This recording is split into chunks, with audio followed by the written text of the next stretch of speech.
Emakhosini bogogo nabomkhulu, I'm back with another video, right?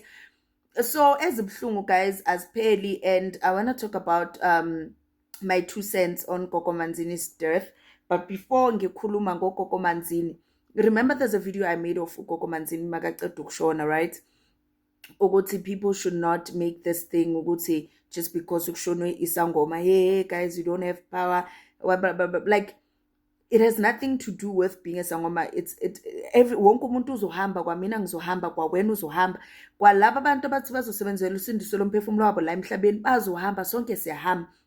And just to make reference to that, not long ago, the bishop's wife, Bishop Muchari, passed away, and 4 days later, after she was laid to rest, then the bishop himself passed away, and it's trending as we speak on the streets of TikTok. Now, masekushona ubishop noma bishop nithini-ke, nithi uNkulunkulu akanamandla. Nobody's above death, nobody's above life. Sonke sizofa. So doesn't mean isangoma masifa, yeah, bebathi baqabangani bheka manje bafile. No, masekufe ubishop noma umbishop nithini-ke.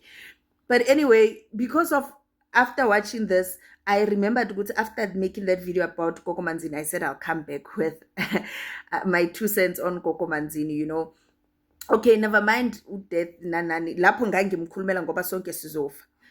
But now kunento engifuna ukuyiqaphelisa abantu. Right?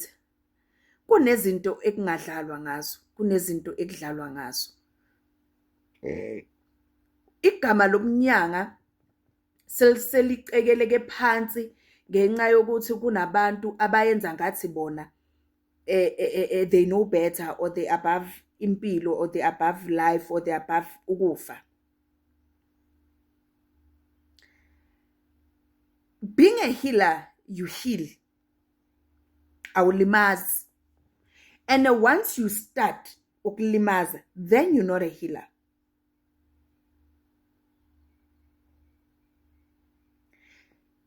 Ibhlungu lento, because some of us silwela ukuthi ubunyanga bubuyele la buya khona.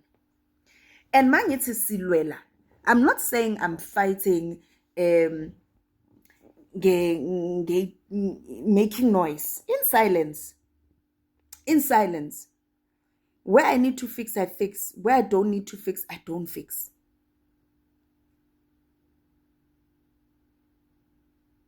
Ubunyanga, it's beautiful, guys. Ubunyanga, it's beautiful. And mina, I always say, ukuthi, mina, I'm one person. I've lived with this doctrine impilo yami yonke ukuthi anginavalo. Anginavalo. Akekho umuntu phansi komthunzi welanga that has power over my life. The only person who has power, it's God and my ancestors. Me saying that, it's that into zokukhandwa zihambe ziphelelwa amandla. Uyabona into yokukhandwa ungayisa efactory manje ukukhanda iskipa seNike sibe sihle. Unqonyo wonke umuntu ukuthi hey faka iNike, hey la Nike, hey uye umuntu oqala ukuyigcoka le Nike. Bakubabaze, bakusabe, bakudumise. Kodwa siyohamba naso sibe nombobo, sambe na siphela ikhala, sikhathale. Fanele silahle. Kube nomunye futhi naye uthenga the latest. There'll always be the latest something emhlabeni. And me saying that, it's that we can fight or try to eliminate or eradicate ukungcola ebungomeni or ebunyangeni. But there'll always be abezayo. Mina I sleep at night knowing ukuthi akekho umuntu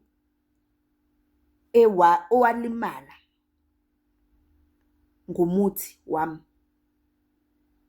I sleep at night knowing ukuthi akekho umuntu osethuneni noma usesibhedlela noma ohluphekayo ngegama lami. Yingakho mangicela edlozini ngithi nanoma ngingacelanga, even in my silence, my dlozi always shows up and always answer, because they know ukuthi ingane yethu awa, we can't. There's battles I won without even praying, without even doing anything, just because ngithandwa idlozi lami.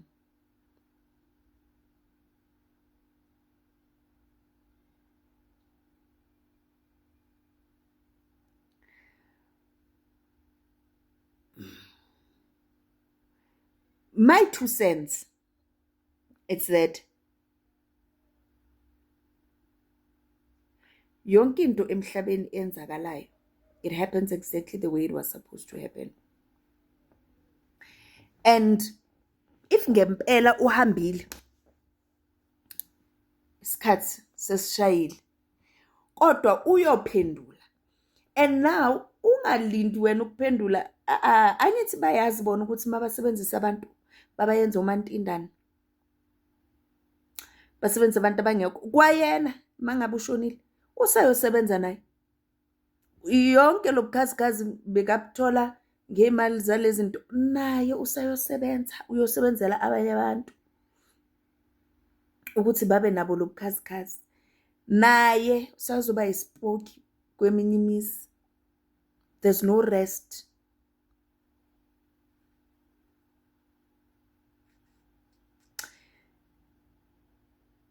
Be careful of people that you bring in your space.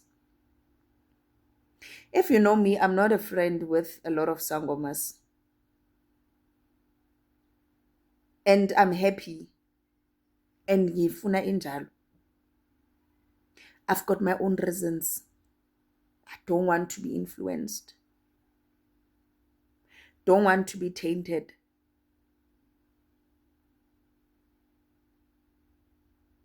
I don't want to be misled. Because at the end of the day, I've got no one to blame but myself. Ngiyophendula edlozini lami.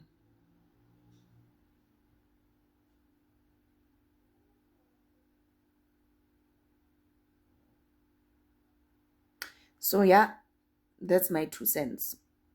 Thank you. Thokozani Lesedi Kganya Cabakunda Weshe.